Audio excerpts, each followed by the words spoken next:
A man in Australia claims he was involuntarily sectioned in a mental health asylum because of his opinions on the COVID-19 pandemic. Yeah, really. A 47-year-old man who goes by the name Chris released a video from inside the mental asylum describing what happened to him just a couple of days ago. A father of 2 young girls, Chris says he's a professional, has a respectable career, and never expected anything like this to happen to him. But today I was visited by 2 police officers and 2 mental health practitioners in Western Australia, and I was advised that I needed to go for a medical assessment. I was taken involuntarily in a ambulance to Fiona Stanley Hospital in Perth, and here where I've endured a so-called psychological assessment, and I've been deemed as having, well, verbally I've been told I've had a nervous breakdown, which is completely untrue. But the paperwork says something completely different. The paperwork says that I've had some sort of, I've got some sort of personality distrusting disorder of some sort. But I think it said I was suspicious. I think it was on there, suspicious. And for that reason, they've issued me some sort of section.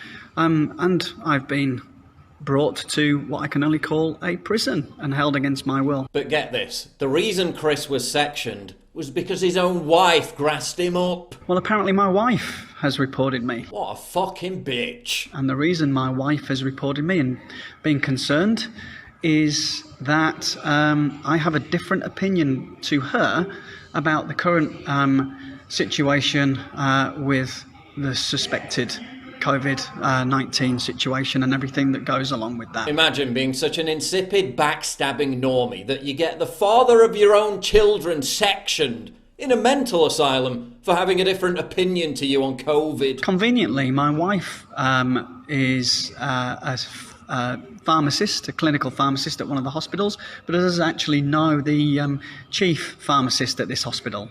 Not that that could have anything to do with it. That would be paranoid schizophrenia, of course. Again, bitch. Chris was told that he must remain in the asylum until he's given a proper mental health assessment. But he says he's got a lawyer and is hopefully out by now, so we'll see if we hear more from him soon. How many more cases like this are happening in Australia that we don't know about? This is happening in the aftermath of the Australian government making its intention clear to arrest conspiracy theorists who they thought might spread COVID disinformation in the future. We're talking literal pre-crime. I've said it before and I'll say it again. Australia has fallen. It's no longer a democratic country. They arrest old men for walking outside without a mask, in this case causing him to suffer a heart attack. They harass motorists in Australia for not wearing a mask inside their own car. When you pulled over, alright, Nor would ask if you, before you forward, put your mask on.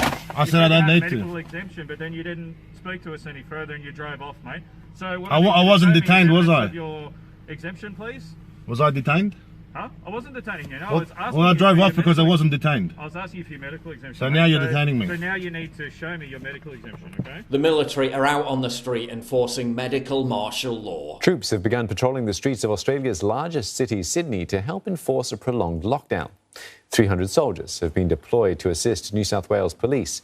They are delivering food, conducting welfare checks and ensuring those who test positive comply with isolation orders. People face fines of up to $11,000 for merely posting anti-lockdown content online. They arrest pregnant women in their own homes in front of their own kids for merely promoting protests on Facebook. All in pursuit of a harebrained zero COVID policy that can never be achieved. All of this and worse is going to continue until Australians stand up in unison and say enough is enough.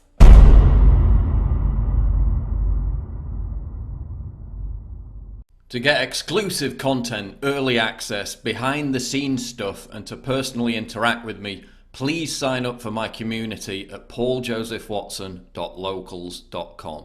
Link in description, and thank you for your generous support.